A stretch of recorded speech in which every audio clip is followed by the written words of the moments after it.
اب یہ نوٹ کر لیجئے، ہدایت و ضلالت اس دنیا میں جو مختلف حالتیں انسان پر طاری ہوتی ہیں، یا نعمتوں کی بارش ہو رہی ہے، یا تنگی ہے، فقر ہے، احتیاج، دنیاوی حیثیت ہے، وجاہت ہے، یا دنیا میں گمنامی ہے، کسنوی پرست کے بھیا کس تھی، کوئی آپ کا حال ہی نہیں پوچھ رہا کہ تم ہو کون، تمہارے منہ میں کتنے دانت ہیں، یا یہ کہ دنیا میں اقتدار کی کسی مسند پر انسان بیٹھا ہے، یا یہ کہ کوئی اس کے ہاتھ میں اختیار نہیں، یہ تمام جو حالات انسان پر طاری ہوتے ہیں، ان کے جواب میں جو طرز عمل فکری اعتبار سے اور عملاً انسان اختیار کرتا ہے، اس کے 4 درجے ہیں۔ پہلا درجہ ہے انتہائی گمراہی، ضل ضلالا بعیدا۔ وہ کیا ہے؟ اگر عزت ہوئی، نعمتیں ملی، فلاں دیوی یا دیوتا کی نگاہ کرم ہے، اس کی کرپا سے یہ ہو گیا، اور اگر کوئی تکلیف آ گئی، مصیبت آ گئی، معلوم ہوتا ہے کہ فلاں دیوی یا دیوتا ہم سے ناراض ہو گیا، یہ کالی دیوی کی طرف سے کوئی مصیبت آ گئی ہے، یا یہ کہ یہ لکشمی دیوی کی نگاہ کرم ہے کہ ہمیں دولت مل گئی ہے۔ یہ تو ہے شرک۔ شرک ہونے کے اعتبار سے یہ ہے ضل ضلالا بعیدا، انتہائی پستی۔ اس پستی سے اوپر آئیں گے تو توحید کی پہلی منزل ہے۔ عزت دی اللہ نے دی، اگر کوئی تنگی آ گئی، فقر، تکلیف، کوئی ذلت، رسوائی، یہ بھی اللہ کی طرف سے۔ ایک اعتبار سے تو انسان ہدایت پر آ گیا، بڑی گہرائی تھی اس گندگی کی اور اس خباثت کی جو شرک جس کا نام ہے، اس سے انسان نکل آیا، نجاست سے۔ توحید تو ہے، لیکن ابھی اس میں اس کی گمراہی کا ایک ایلیمنٹ شامل ہے، اور یہ گمراہی سے جب تک آگے نہیں آئے گا، اوپر نہیں ابھرے گا، اس کا طرز عمل کیا ہوگا کہ ذرا کچھ مل گیا، عزت مل گئی، پھولے نہیں سما رہے، اب زمین پر قدم نہیں ٹک رہے، گردن اکڑ رہی، کہیں محرومی ہو گئی، کوئی تکلیف آ گئی، کوئی مشقت، فقر آ گیا، اب بجھ کر رہ گئے۔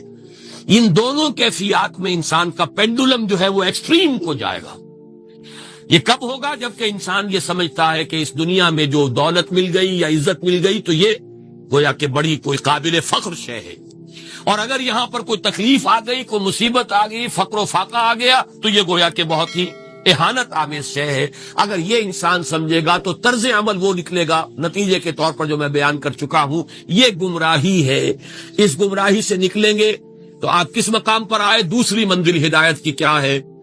نہ یہ عزت ہے نہ یہ ذلت ہے، دونوں حیثیتیں برابر ہیں کہ یہ امتحان ہے، یہ بھی ایک ابتلا ہے، آزما رہا ہے اللہ، کبھی وہ دے کر آزماتا ہے، کبھی چھین کر آزماتا ہے، کبھی فقر و فاقہ سے آزماتا ہے، کبھی وہ کثرت دولت اور کثرت مال سے آزماتا ہے، کبھی وہ صحت دے کر آزماتا ہے کہ یہ قوت اور توانائی اور صحت جو میں نے دی ہے یہ اس میں کیا کرتا ہے، کبھی وہ مرض کے ذریعے سے آزماتا ہے کہ صبر کرتا ہے کہ نہیں کرتا۔ ہمارے لیے شکوہ اور شکایت تو اس کی زبان پر نہیں آ جاتی، نالا اور شیون تو نہیں آ جاتا، تکلیف جھیلتا ہے کہ نہیں جھیلتا، اس میں تحمل ہے کہ نہیں ہے، تو صبر کرتا ہے یا شکر کرتا ہے۔ یہ دونوں کیفیات در حقیقت اس اعتبار سے مساوی ہے، یہ بھی امتحان، یہ بھی امتحان۔ یہ حقیقت جب سامنے ہوگی، اب وہ پینڈولم جو ہے وہ بہت کم ہو جائے گا، یعنی انسان میں طبعی طور پر تو ایک اثر ہوتا ہے غیر اختیاری، کسی چیونٹی نے کاٹا آپ کے پاؤں پر، آپ اپنا پاؤں ہٹا لیں گے، اس میں کوئی ارادہ نہیں، یہ ریفلیکس ایکشن ہے، غیر اختیاری فعل ہے۔ اس حد تک تو انسان ضرور متاثر ہوتا ہے، اس سے تو کوئی انسان جو ہے وہ بلند تر نہیں ہو سکتا۔ حضرت ابراہیم رضی اللہ تعالیٰ عنہ، حضور کے وہ نومولود فرزند، انتقال جب ہو رہا تھا آپ کی آنکھوں میں آنسو آ گئے۔ اب یہ طبعی اثر ہے، ایک فعل ہے، انفعالی کیفیت ہے جو بالکل طبعی ہے، لیکن یہ نہیں کہ اس کی وجہ سے انسان کی زبان پر کوئی شکوہ آ جائے، کوئی شکایت آ جائے، یہ نہیں ہوگا، یہ ایمان کے منافی ہے۔ اسی طریقے سے اگر کوئی خوشی ہوئی ہے تو چہرے کے اوپر ایک نکھار آ جائے گا، تبسم آ جائے گا، اس سے زائد نہیں۔ اس حد تک تو یوں سمجھیے کہ انسان کا طبعی تقاضا ہے۔ اس سے زیادہ یہ پینڈولم اگر سوئنگ کر رہا ہے تو گویا کہ اس حقیقت سے انسان محجوب ہے کہ یہ بھی امتحان ہے، یہ بھی امتحان، جو ہم سورہ حدید میں پڑھ چکے ہیں۔ ما اصاب من مصیبت فی الارض ولا فی انفسکم الا فی کتاب من قبل ان نبراها ان ذلک علی اللہ یسیر لکی لا تعصوا علی ما فاتکم ولا تفرحوا بما آتاکم۔ اللہ تمہیں کچھ دے تو اتراؤ مت، اللہ تم سے کچھ چھین لے تو اس کے اوپر افسوس مت کرو۔ یہ نتیجہ ایمان کا نکلنا چاہیے. اگر تمہیں ایمان ہے اللہ پر، اگر تمہیں یقین ہے کہ جو کچھ ہوا ہے اللہ کے اذن کے بغیر نہیں ہوا، اگر تمہیں یقین ہے کہ اللہ نے جو میرے لیے طے کیا ہے اس میں میرے لیے خیر ہی ہے، چاہے فی الحال فی الوقت فوری طور پر مجھے ناگوار محسوس ہو رہی ہے بات، لیکن یقیناً میرے لیے اس میں خیر ہے میرے رب کی طرف سے، کہ ہر چے ساقی ما ریخت عین الطافس. ہم تو شارٹ سائٹڈ ہیں، ہم دیکھ نہیں سکتے کسی شے کو، ہم اس کے ظاہر کو دیکھ کر گھبرا اٹھتے ہیں کہ یہ تو تکلیف آ گئی، کیا پتا اسی کے پردے میں اللہ کی رحمت آ رہی ہے. قدم نہ پیچھے ہٹے کہ قسمت ابھی ہمیں آزما رہی ہے.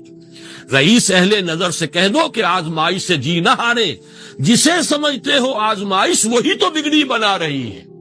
اسی آزمائش سے تو بگڑی بنے گی، اسی سے تو تمہارا خیر جو ہے اجاگر ہوگا، سامنے آئے گا، پتہ چلے گا who's who, what is what. ابو بکر میں کتنا یقین اور ایمان تھا، یہ کیسے معلوم ہوگا کہ بلال میں کتنا سہار، کتنا تحمل تھا، کتنا صبر تھا، اگر وہ مصیبت ان پر نہ آتی کہ جو امیہ ابن خلف کے ہاتھوں ان پر قیامت ٹوٹ رہی تھی. تو یہ ساری چیزیں جو ہے ما اصاب من مصیبت فی الارض ولا فی انفسکم الا فی کتاب من قبل ان نبرأ ان ذلک علی اللہ یسیر لکی لا تعصوا علی ما فاتکم ولا تفرحوا بما آتاکم واللہ لا یحب کل مختال فخور. اگر اس حقیقت سے محجوب ہو جاؤ گے تو پھر اختیال اور فخر اور گھمنڈ پیدا ہو جائے گا تمہارے اندر، یا دوسری طرف مایوسی، کمر ہمت ٹوٹ کر رہ جائے گی، خودکشی کرنے کو انسان آمادہ ہو جاتا ہے ذرا کوئی ناکامی دنیا میں آ گئی، کوئی تکلیف آ گئی. یہ ہے در حقیقت تیسری منزل، ہدایت کی دوسری سیڑھی. پہلا کیا تھا؟ نہاد ضل ضلالا بعیدا. کوئی خیر مل گیا تو کسی دیوی کی نگاہ کرم، کوئی تکلیف آ گئی تو کسی دیوتا کی ناراضگی. یہ تو ہے ضل ضلالا بعیدا. اس سے اوپر آئے، یہ پہلی سیڑھی ہدایت کی ہے. عزت ہے تو اللہ کی طرف سے، اور اگر کوئی ذلت ہے، تنگی ہے تو اللہ کی طرف سے. یہ ہدایت کا آغاز ہو گیا، یہ توحید کی بنیادی منزل ہے. اس سے اگلی منزل، یہاں کی ذلت ذلت نہیں، یہاں کی عزت عزت نہیں. ذالک یوم التغابن، ہار اور جیت کے فیصلے کا دن تو قیامت کا دن ہے. وہاں معلوم ہوگا جس کو اس روز عزت ملی وہ عزت والا ہے، جو اس روز ذلیل ہو گیا وہ ذلت والا ہے. یہ تو امتحان ہے، دار الامتحان ہے. خلق الموت والحیات لیبلوکم ایکم احسن عملا. یہ تو دار الامتحان ہے، امتحان ہونے کے ناطے دونوں برابر ہیں. اس سے اوپر ہے ایک چوتھی منزل، ہدایت کی تیسری منزل. وہ کیا ہے؟ عام طور پر انسان یہ سمجھتا ہے کہ یہ جو آزمائش ہے تنگی کی اور فقر و فاقہ کی، یہ سخت تر آزمائش ہے، اور نعمتوں کی بارش ہو تو یہ آسان آزمائش ہے. یہ بھی ابھی گمراہی کا ایک پرت جو ہے اس کی باقی ہے. ابھی ہدایت کا جو کامل جو ہوگا انکشاف وہ کب ہوگا؟ جب انسان اس حقیقت کو جان لے کہ جہاں وسعت ہو، جہاں کثرت ہو، وہ زیادہ بڑا امتحان ہے، سخت امتحان ہے، بجائے اس کے کہ اگر قلت ہے، کمی ہے، یہ کم تر امتحان ہے، یہ کم بھاری امتحان ہے. کیوں؟ کہ اگر آپ کے پاس کثرت ہے آپ کے اندر غفلت پیدا ہو جائے. کثرت کا لازمی نتیجہ غفلت ہے. اور اگر قلت ہے، بمشکل گزارا ہو رہا ہے، تو اللہ یاد رہے گا، راتوں کو گڑ گڑائیں گے. آسائش میں اللہ کو بھول جانا زیادہ ممکن ہے بلکہ متوقع ہے، اور تکلیف میں اللہ کا یاد آنا زیادہ متوقع ہے. اس میں انسان فریاد کرتا ہے، اللہ سے دعا کرتا ہے. تو کون سی چیز نتیجے کے اعتبار سے بہتر ہوئی؟ معلوم ہوا یہ امتحان جسے آپ ہلکا سمجھ رہے ہیں یہ سختر ہے. اگر اصل کامیابی قیامت کی اور آخرت کی ہے تو یہ امتحان زیادہ سخت ہے بنسبت اس امتحان کے. اگرچہ اس امتحان کی بھی ایک آخری شکل ہے جس کے بارے میں حضور نے فرمایا کاد الفقر ان یکون کفرا، لیکن عام حالات میں یہ سمجھ لینا چاہیے کہ یہ بھی امتحان، یہ بھی امتحان. لیکن اگر تنگی ہے، اس کے لیے بھی حدیث بڑی پیاری ہے. حضور نے فرمایا ما قل و کفا خیر مما کثر و الہا. اگر کم ہو لیکن کفایت کر جائے، ضرورت پوری ہو گئی، پیٹ کو جتنا درکار تھا جسم اور جان کا رشتہ برقرار رکھنے کے لیے اتنا مل گیا. نہیں کوئی کئی کورسز کے ڈنر کھائے ہیں، نہیں کوئی اس کے اندر جو ہے لذت ہے، لیکن یہ کہ بنیادی ضرورت پوری ہو گئی. کہ دارالخلافہ سے اشرفیوں کی ایک تھیلی لے کر ایک شخص آتا ہے کہ یہ خلیفہ نے آپ کو ہدیہ بھیجا ہے، نذرانہ ہے. اس پر رو پڑے اور یہ عرض کیا بارگاہ خداوندی میں، پروردگار میں اس آزمائش کے قابل نہیں. یہ آزمائش کہیں سخت ہے، یہ سنہری آزمائش، پہلی آزمائش اس کو ریزسٹ کرنا جو ہے، ٹیمپٹیشن کو ریزسٹ کرنا، یہ کہیں مشکل ہے اس پرسیکیوشن اور اس تشدد کو برداشت کرنے سے۔ تو یہ خاص طور پر یہ نمایاں نشان ذہن میں رکھیے، ان آیات میں کہ جو نہایت اہم ہے یہ دو آیتیں قرآن مجید کی، بظاہر سوال آتا ہے کہ اس میں حرج کی کون سی بات ہے؟ اللہ تعالیٰ معز ہے، اللہ تعالیٰ مذل ہے، تعز من تشاء وتذل من تشاء بیدک الخیر، یہ سورہ آل عمران میں آیت آئی کہ نہیں آئی؟ لیکن یہ کہ اصل میں یہ 4 درجے ذہن میں رہنے چاہیے۔ اگر آسانی ہو، عزت ہو، دولت ہو، فراوانی ہو تو کسی دیوی کی نگاہ کرم یا دیوتا کا کرم، تکلیف ہو، مصیبت ہو تو کسی دیوی یا دیوتا کا اظہار غضب، ناراضگی کا مظہر۔ اس سے اوپر آئے، جو عزت دی ہے اللہ نے دی ہے، مجھے اللہ نے باعزت کر دیا دنیا میں، اور یہ ذلت اللہ نے مجھے ذلیل کر دیا، اس کے اعتبار سے یہ ہدایت ہے، توحید تو آ گئی، لیکن ابھی گمراہی کا ایک ایلیمنٹ شامل ہے۔ وہ گمراہی کیا ہے کہ نہ یہاں کی عزت ہے، نہ یہاں کی ذلت ہے۔ وہ جو بھی سردی گرمی اور نرمی سختی، ان تمام کو جو ہے وہ برابر رکھو کہ دونوں جو ہے یہ آزمائش کی کیفیتیں برابر ہیں، یہ ہو گئی گویا کہ اس سے ایک درجہ بلند۔ ابھی اگر ذہن میں آپ کے یہ ہے کہ یہ فراوانی اور دنیا میں نعمتوں کی بارش اگر ہو رہی ہو تو اس کو سمجھنا کہ یہ ہلکی آزمائش ہے، اور اگر فقر و فاقہ ہو، تنگی ہو، گمنامی ہو، اور دنیا کے میں کوئی حیثیت اور اہمیت حاصل نہ ہو تو یہ گویا کہ زیادہ سخت امتحان ہے، تو ابھی گویا کہ گمراہی کا ایک ایلیمنٹ موجود ہے۔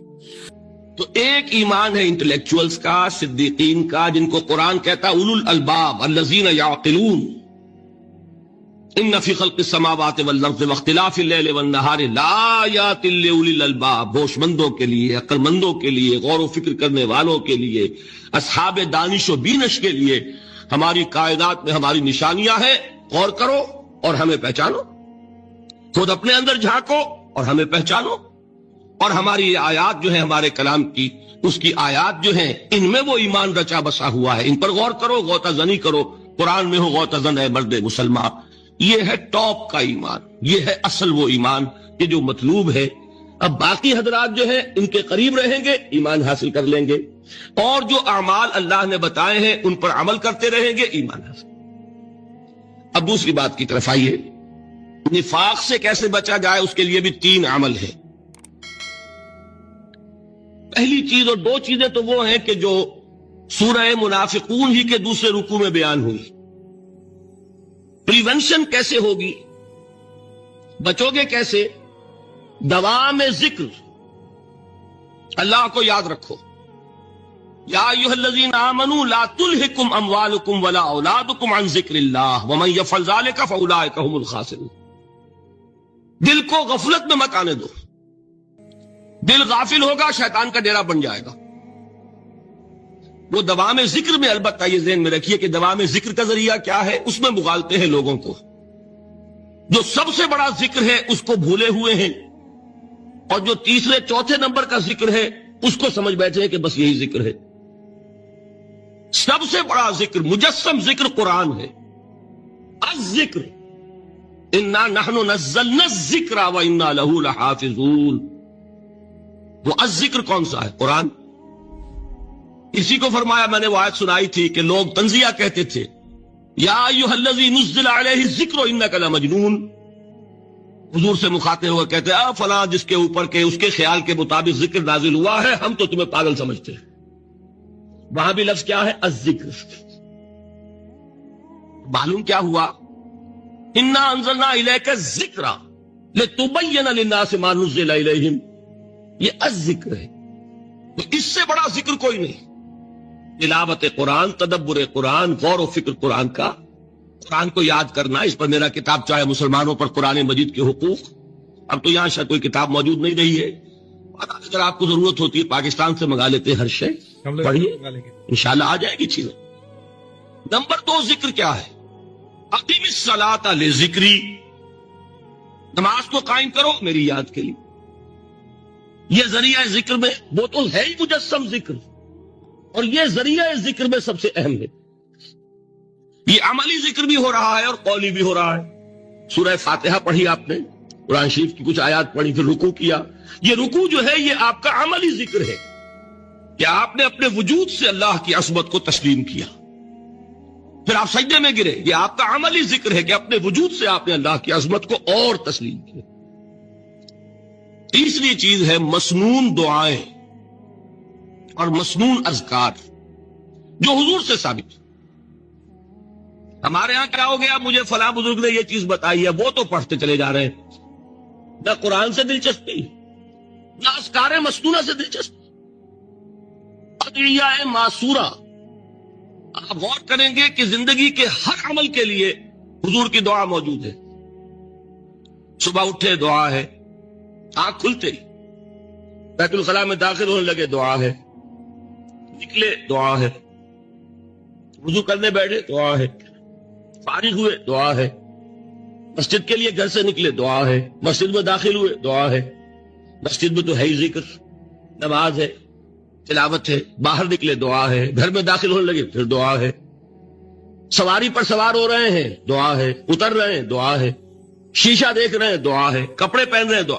زندگی کا کوئی عمل نہیں یہاں تک کہ جو تعلق زن و شو ہے، جس کو کہ خالص حیوانی بات سمجھا جائے گا، اس کے لیے بھی دعا ہے.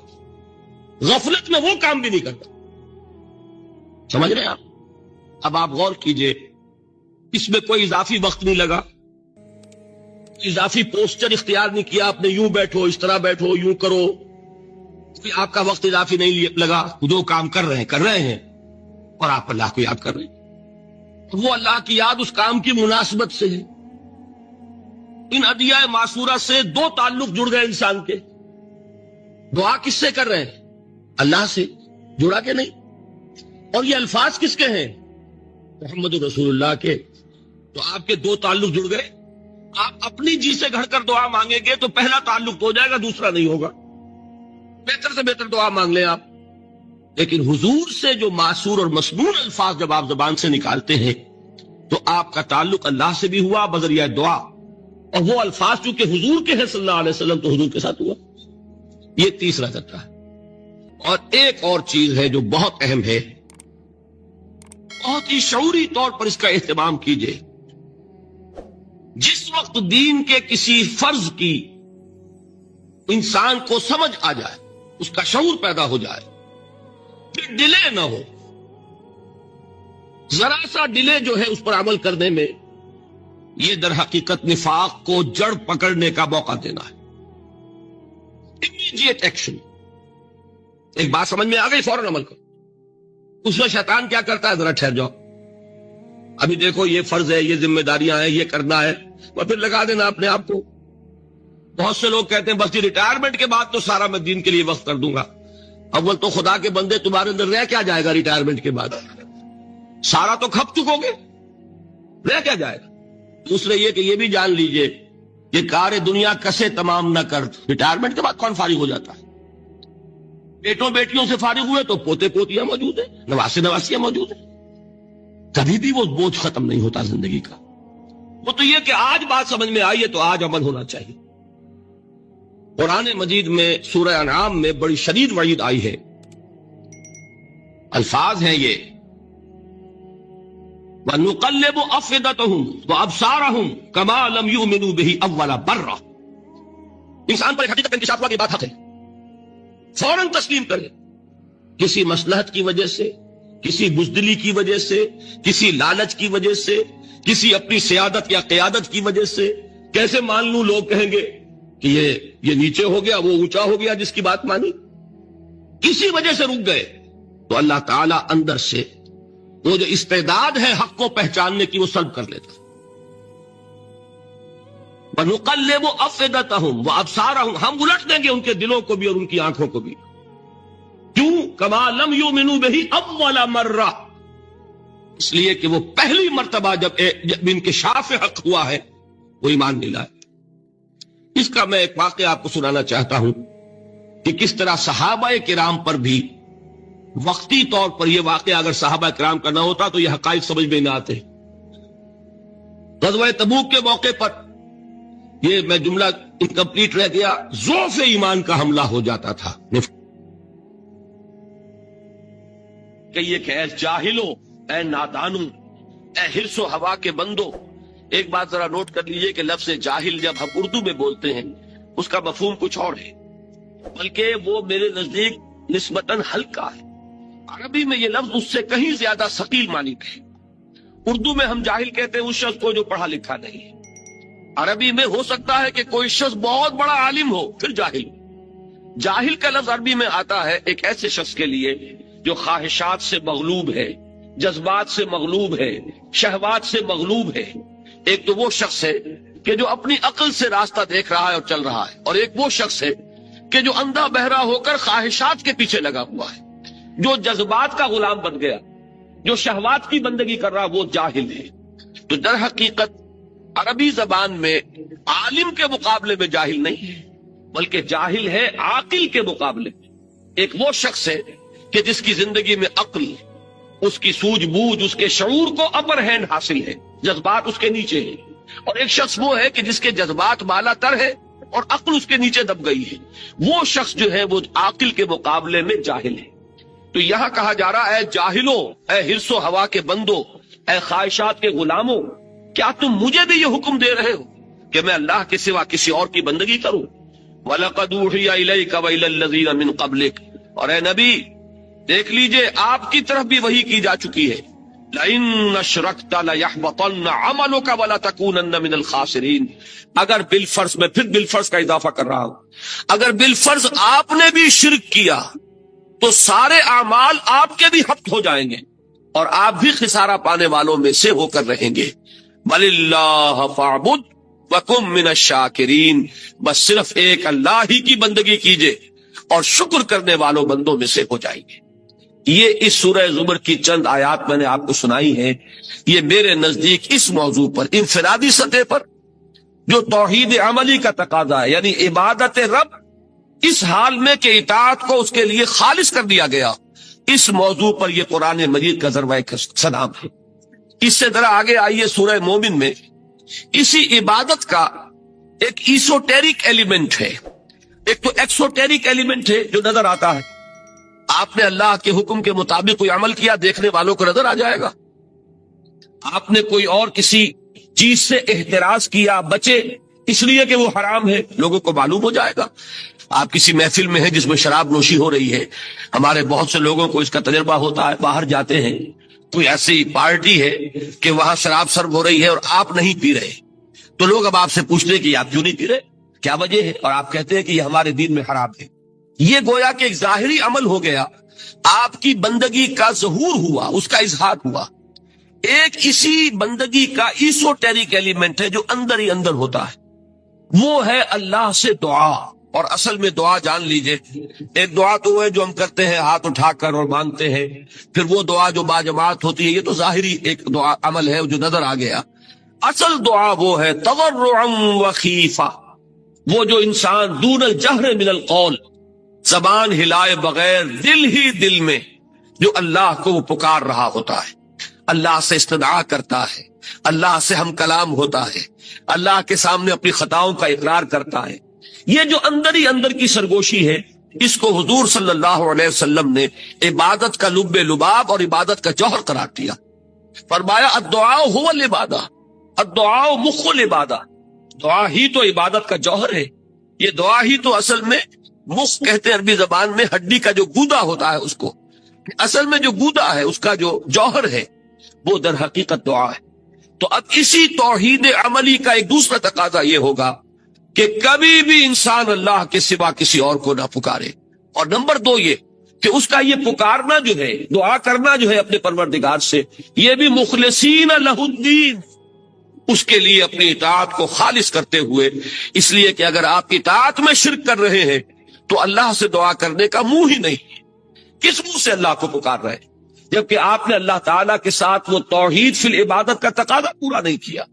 آپ اللہ کے ساتھ اور ہستیوں کی بھی پوجا کر رہے ہیں، آپ نے اللہ کے ساتھ کچھ اور ہستیوں کو بھی مطاع بنایا ہوا ہے، اور تو کیا آپ نے نفس کو مطاع بنایا ہوا ہے، آپ نے دولت کو محبوب بنایا ہوا ہے اللہ سے بڑھ کر، تو کیا منہ ہے آپ کا کہ آپ اللہ سے ہم کلام ہو۔ لہذا در حقیقت یہ اندر کی جو اصل دعا ہے یہ وہی شخص کر سکے گا، اور اسی کا دل لگے گا اس میں کہ جو اپنی جگہ پر یہ احساس رکھتا ہو کہ میں نے اللہ کی بندگی کی ہے خالصتاً، اسی کی بندگی تمام بندگیوں سے آزاد ہو کر، تبھی اللہ سے دعا انسان صحیح معنی میں کرتا ہے۔ تو اس سورہ مبارکہ میں ایک سے زائد مرتبہ یہ مضمون آیا ہے، فَادْعُوا اللَّهَ مُخْلِصِينَ لَهُ الدِّينَ، پس دعا کیا کرو اللہ سے، پکارا کرو اللہ کو، لیکن شرط اس کے ساتھ ہے مخلصین لہ الدین، اس کے لیے اپنی اطاعت کو خالص کرتے ہوئے۔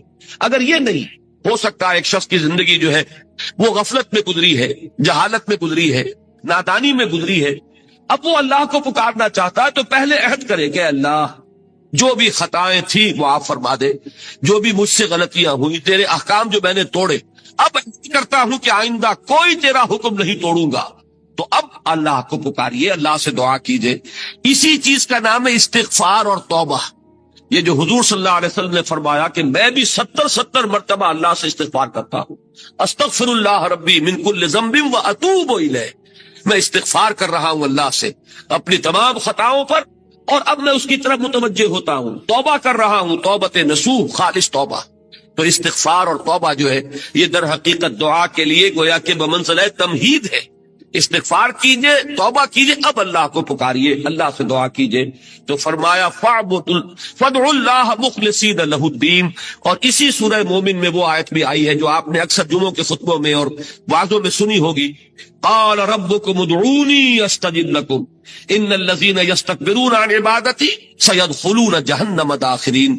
تیرے رب نے یہ کہہ دیا ہے، اعلان کر دیا ہے، مجھے پکارو، قال ربكم، تمہارے پروردگار کا اعلان عام ہے، مجھے پکارو، مجھ سے دعائیں کرو، میں تمہاری دعائیں قبول کروں گا۔ اور جو لوگ بربنائے استکبار میری عبادت اور میری دعا سے وہ ابا کرتے ہیں، انکار کرتے ہیں، اعراض کرتے ہیں، وہ جہنم میں داخل ہوں گے ذلیل و خوار ہو کر۔ اب یہ جو دو پہلو میں نے آپ کے سامنے توحید عملی کے بیان کیے، ایک اللہ کی بندگی ہمہ تن ہمہ وجوہ اور یکسو ہو کر، یک رنگ ہو کر، ایک صرف ایک ہی اللہ کو پکارنا، اسی سے استغاثہ، اسی سے دعا، اسی سے استمداد، اسی سے استعانت۔ اب اس سے آگے بات چلتی ہے، یہی توحید عملی۔ اب ایک اجتماعی نظام ہے، ایک معاشرہ ہے، اس معاشرے میں دستور ہے، قانون ہے، انسانی زندگی جو ہے، جو کہا گیا ہے کہ انسان متمدن حیوان ہے، علیحدہ علیحدہ تو آپ رہتے نہیں کہ آپ اللہ کی بندگی کر سکیں۔ آپ ایک معاشرے کے اندر گتھے ہوئے ہیں، آپ جکڑے ہوئے ہیں، آپ کے رشتے ہیں، آپ کے ناطے ہیں، آپ کے کاروباری تعلقات ہیں، آپ جس ملک میں رہتے ہیں اس کا کوئی دستور ہے، اس کا کوئی نظام ہے، وہاں کوئی قانون نافذ ہے۔ اب یہ اجتماعی توحید کیا ہوگی کہ اللہ کا دین، اللہ کی اطاعت پورے اجتماعی نظام پر غالب ہو جائے۔ اگر ایسا نہیں ہو رہا، بلکہ یہ کہ زندگی کے ہم نے حصے بکھرے کر لیے ہیں کہ مسجد میں تو کاملتاً اللہ کی اطاعت ہوگی لیکن پارلیمنٹ میں نہیں، اس شخص سے بہتر بات کس کی ہوگی جس نے اللہ کی طرف بلایا، اللہ کی بندگی کی دعوت دی، لوگوں کو پکارا اس بات کی طرف کہ حرص و ہوا کی بندگی کو چھوڑو، خواہشات کی غلامی سے آزادی حاصل کرو، غیر اللہ کی اطاعت کا قلادہ گردن سے اتار کر پھینکو، ہر اطاعت کے خلاف بغاوت کرو، صرف ایک اللہ کی اطاعت، ہاں جو اطاعت اس کے تابع ہو اس اطاعت کو قبول کرو۔ یہ دعوت جو ہے ایک اعتبار سے بڑی باغیانہ دعوت ہے، اس لیے کہ دنیا میں جس کسی نے اپنی خدائی کا تخت جمایا ہوا ہے، وہ فرعون ہو، وہ نمرود ہو، جو کوئی بھی حاکمیت کا مدعی بن کر بیٹھا ہوا ہے، جو کوئی بھی اس بات کا مدعی ہے کہ ملک ہمارا ہے، ہماری مرضی چلے گی۔ آج کا تصور جمہوریت یہی تو ہے، عوامی حاکمیت، عوام کے پاس سوورنٹی ہے، عوام مالک ہیں، لہذا عوام کے نمائندے جو چاہے قانون بنا دے۔ وہ دو مردوں کو شادی کا حق دے دے تو وہ دو مرد جو ہے میاں اور بیوی کی حیثیت سے رہ سکیں گے۔ وہ اگر ہم جنسی کو جائز قرار دے دیں، ہم جنسی جائز ہو جائے گی۔ وہ شراب کو چاہے تو بند کر دے، چاہے تو اس کو کھول دے، جیسے کہ امریکہ میں ہوا کہ پروہیبیشن ایکٹ بھی انہوں نے پاس کیا اور پھر اس کے لیے راستہ کھول دینے والا قانون وہ بھی انہی کا پاس کرتا ہے۔ یعنی یہ کہ قانون سازی کا اختیار مطلق عوام کے ہاتھ میں ہے، جو عوام کے نمائندوں کے ذریعے سے بروئے کار آئے گا۔ اگر یہ ہے تو یہ بھی بغاوت، اللہ سے بغاوت، اللہ کی حاکمیت کے خلاف اعلان جنگ۔ اب اس کے خلاف بغاوت یہ ہے دعوت بندگی رب، اللہ کے بندے بنو، ہر اطاعت سے، ہر غلامی سے، ہر چاہے وہ اپنے نفس کی ہو، اپنے خواہشات کی ہو یا کسی مدعی حاکمیت کی ہو، جس کی بھی اطاعت اللہ کی اطاعت سے آزاد ہے، اس سے اپنے آپ کو آزاد کرو۔ اقبال نے اسی کو کہا تھا بڑے خوبصورت انداز میں، یہ ایک سجدہ جسے تو گراں سمجھتا ہے، ہزار سجدوں سے دیتا ہے آدمی کو نجات۔ صرف ایک اللہ کا بندہ بننا کتنی بندگیوں سے نجات دلانے والی شے ہے، لیکن اس کے لیے بڑی ہمت اور بڑی جرت کی ضرورت ہے، بڑی استقامت کی ضرورت ہے۔ اسی لیے اسی سورہ حامیم السجدہ میں فرمایا ہے ان الذین قالوا ربنا اللہ ثم استقاموا تتنزل علیہم الملائکۃ الا تخافوا ولا تحزنوا وابشروا بالجنۃ التی کنتم توعدون۔ جو لوگ یہ کہیں کہ ہمارا رب اللہ ہے، پھر اس پر جم جائیں، اس پر استقامت دکھائیں، اس پر وہ ہم ٹھوک کر کھڑے ہو جائیں، اس کے خلاف کسی بات کو تسلیم کرنے کے لیے تیار نہ ہو، نہ اپنے نفس کی، نہ کسی اور کی، نہ داخل سے نہ خارج سے۔ تو یہ وہ لوگ ہیں جن پر فرشتوں کا نزول ہوتا ہے کہ نہ کوئی غم کھاؤ، نہ کوئی رنج اور افسوس کو قریب آنے دو، خوشیاں مناؤ اس جنت کی جس کا تم سے وعدہ کیا گیا تھا۔ یہ کون لوگ ہیں؟ شرط صرف ایک، جو یہ کہیں کہ ہمارا رب اللہ ہے، پھر اس پر جم جائے۔